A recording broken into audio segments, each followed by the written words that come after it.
અને બાપુ હું તમને એક વાત કહું કે ગુરુ બનવું ને ભલે જે બનતા હોય બનજો, તમતા તમારે કોઈ ઈચ્છા હોય તો બનાવજો ચેલા, મને કઈ વાંધો નથી, પણ શિષ્ય બનાવ્યા પછી તમારું જે થવું હોય થાય. બાકી જો શિષ્યને તમે ન પુગાડી શકો તો બાપુ તમારી અધોગતિ થાય, 100%ની વાત. આ સવારામ બાપા તમે જો પીપળી તમારો સમાજ, હા ગમે એવડો ઇતિહાસ બાપુ ફુલગરજી બાપુનો ગમે એવડો ઇતિહાસ હોય મને બહુ ખબર નથી, પણ બાપુ સવારામ બાપાએ તો પથારી કરી નાખી, પથારી ભજનની. અને સવારામ બાપા પછી બળદેવદાસ બાપાના આજ તમે જો વાસુદેવ મહારાજ બાપુ આજે એ પરંપરા નિભાવી અને ધર્મના વાવટા ફરકે તમે પીપળી ગયા હોય તો જોયું હોય કેવું બાપુ ઈ જતવાડ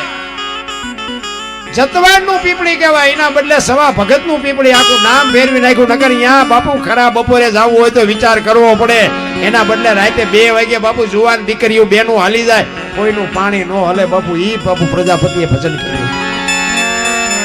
શું તમને 50 થી 60 વર્ષની વાત સવારામ બાપા જે એને કે વર્ષો નથી આવી ગયા. આ વડીલો મોટા બેઠા હોય ને એમને તો સવારામ બાપાના દર્શને કર્યા હોય, ગયા હોય. સવારામ બાપા કઈ બહુ મોટી વાત નથી, ઝાઝા વર્ષ થઈ ગયા. જબુમાં તમે જો એક વાણંદની દીકરી બજાણામાં સવારામ બાપા ભજન કરે, સુરતા કોઈ સુકડ સમેટે સાહેબ ઘટમાં ભેટે, તીર્થ વ્રત બહુ કરે જાય બદરી બેટે, પડ્યું ત્યાં ગોતે નહીં, ગોતે સેટે સેટે આદલ તો અંતરમાં રહેશે, મારા બાપ ભજન કરો તો ભેટે.